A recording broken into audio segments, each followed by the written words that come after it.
Today we're going to start learning about factoring. And factoring, there are lots of different ways of factoring. Today we're only going to focus on two of them. One is called greatest common factor and the other is called grouping. And let me just give you a little reason real quick as to why we're going to do this. We're still in the study of parabolas, and so what happens is we're trying to find, or we're going to start trying to find in the next chapter, where these points that cross the x-axis, we're trying to find those algebraically. That means without having to graph. And in order to do that, you have to have some background knowledge, which is factoring. So we're going to be, over probably the next week, we're going to go through lots and lots and lots of practice on factoring so that when you get to this section in chapter 3, you can actually factor. So one thing I want you to understand is that there's no section in the workbook for factoring, so you will have to take all your notes on your own, because this is actually prerequisite knowledge, but it's always something that we have to spend a lot of time on, so we will be out of the workbook for a little bit. And this is not a flowchart of all of the ways, this is just the ones that we're going to focus on within the next couple of days. So the very first question when you see a problem for factoring is always ask for the GCF. So before you do anything else, that's step one, ask for the GCF. And then if there's more to factor, this kind of breaks down your clues as to how you know when to use what. So this one here would be if you see two terms, then that could potentially be a difference of squares, which we're going to learn in part 2's video. If it's three terms, then that would be, can be called the AC method. It's actually called trinomials, and we're going to learn two different ways. The first one will be A equals 1, and then the other one that this video is going to cover is factor by grouping, and that's when you have four terms.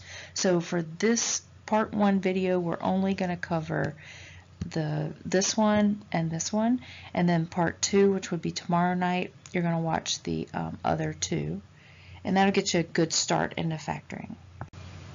Okay, let's talk about a little bit about what factoring is. If I gave you, let's say, in Algebra 1, if I gave you something like it's not easy to see, something like 3x times x plus 2, and I asked you to multiply it, then you would just distribute and you would get 3x squared plus 6x.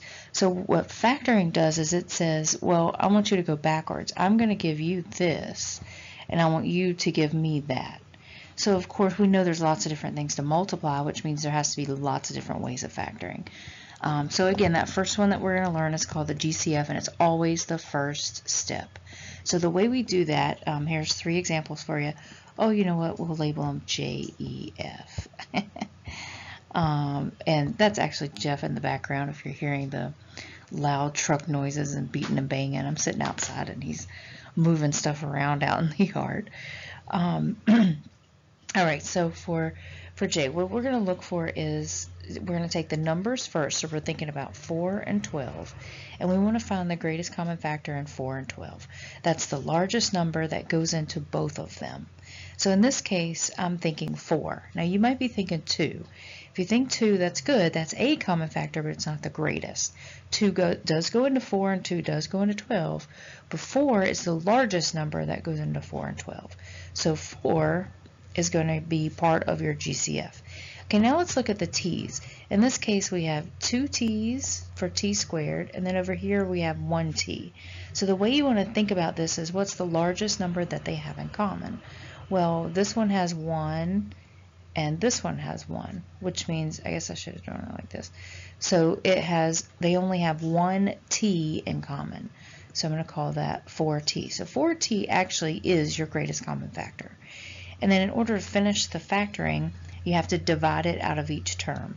So 4 divided by 4 is 1. T squared divided by t is t. That's like this, t squared over t. And hopefully you remember that you subtract exponents in this case, so that would be t to the 1. You can also think about it of distributing. So 4t times t is 4t squared. It's another way to think about it. Okay, and then 12t divided by 4t. 12 divided by 4 would be 3. T divided by t is 1. So this is actually the answer. Now you can always check. In factoring, it's kind of cool because you can always check your answers.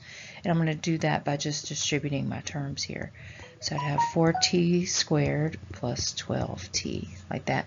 Since it matches my question, I know that my answer is right. This is my final answer for factoring, though.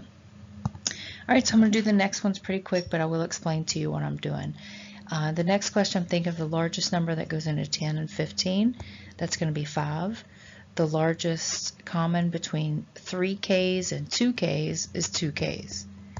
So hopefully you're starting to figure out that you're going to pick the smallest exponent for each variable.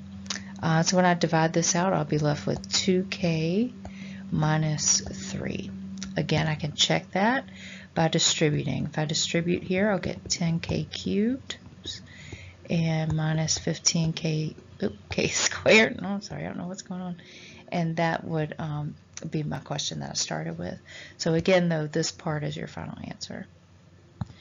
Okay, and the next one, let's see, what number is going to be the largest there? I think it's going to be 6. So 6 is going to be the largest in 12, 42, and 48. So it'll be 6.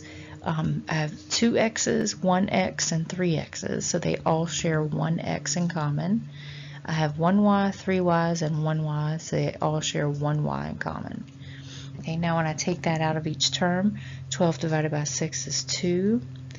X squared divided by x is 1. You can kind of look at it as if you have 2 x's and you take 1 away, then you have 1 left.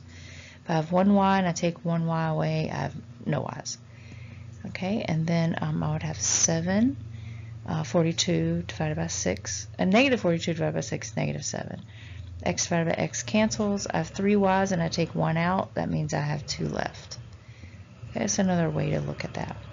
And then I'll have 8, 3 x's. I take 1 away. I'm left with 2 x's. And then my y's, I'm left with none. So this would be my final answer. Again, you can distribute to make sure it's correct. This is something you'll want to do on your test. And then plus 48x cubed y, and then I just want to double check that, and it works. And here comes Jeff coming back around the block. Alright, and the next way that we're going to learn is called factor by grouping. And here's just an example I copied out of a textbook. But what will happen here for grouping, always ask for the GCF. Now, in order for it to be a GCF, it has to be in all of the terms. So you might be thinking that X is a GCF because you see it here, here, and here, but there's not one in the 4th term. So X is not going to be my GCF. In this case, I actually don't have one. And I see that there's 4 terms like my flow chart said. So I'm going to think of grouping. So the way grouping works is you find 2 of the terms that have pieces in common and you group them together. So if you see here, they group together the first 2 terms. So it'd be like these 2 terms. And then they group together the last 2 terms. So they group the negative 4x and the 10 together because they both have something in common.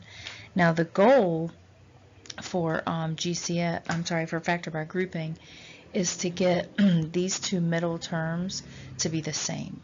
Okay, so let's talk about how we do that. We're going to look at this first set here and take out a GCF. So in this case, the GCF is x squared.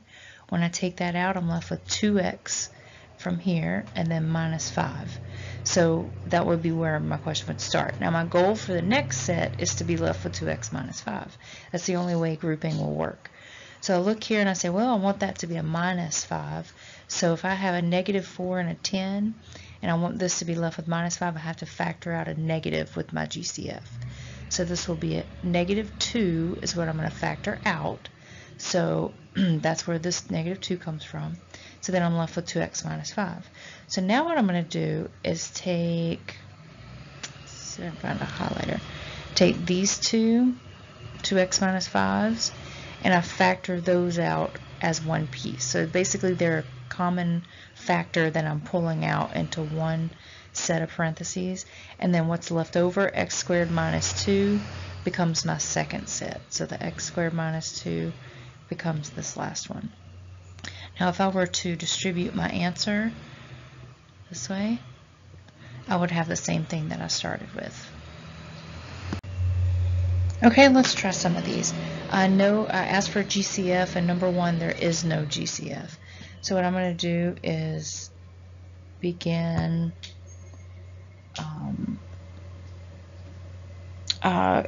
grouping.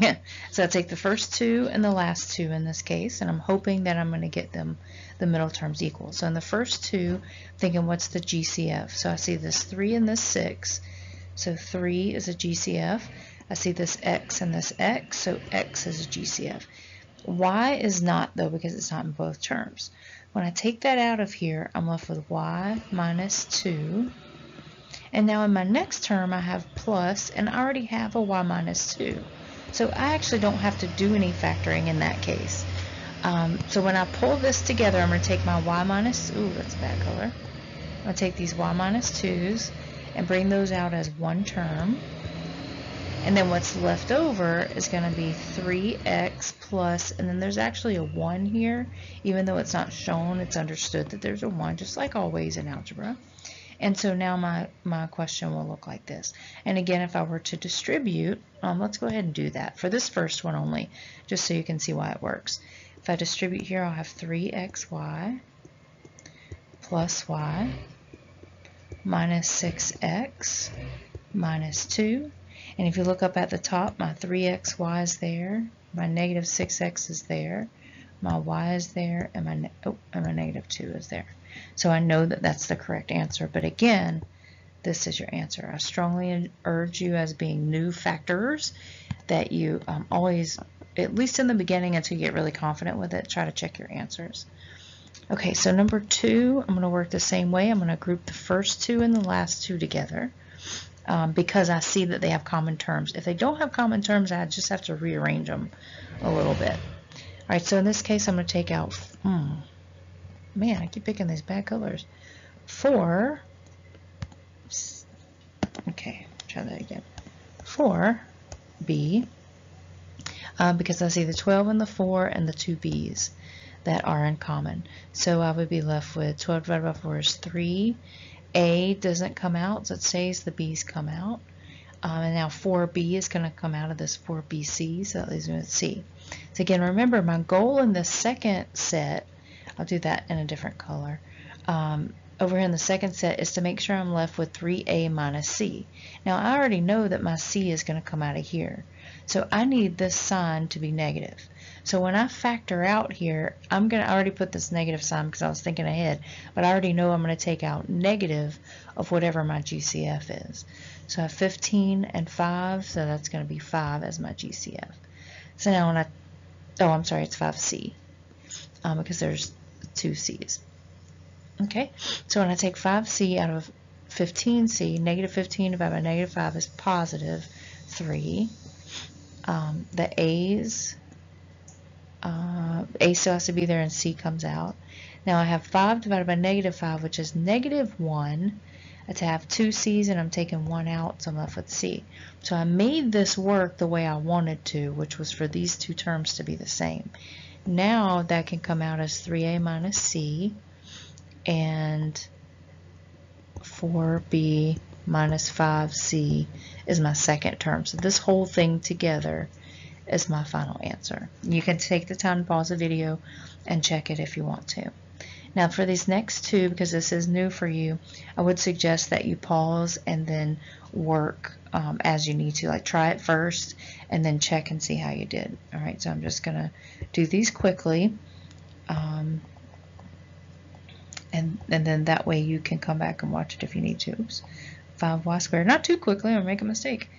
5y squared, so now I have 5y plus 1. Okay, so please note that when you take 5y squared divided by 5y squared, you are left with something. I have students that want to put nothing there, but actually it is 1, because anything divided by itself is 1.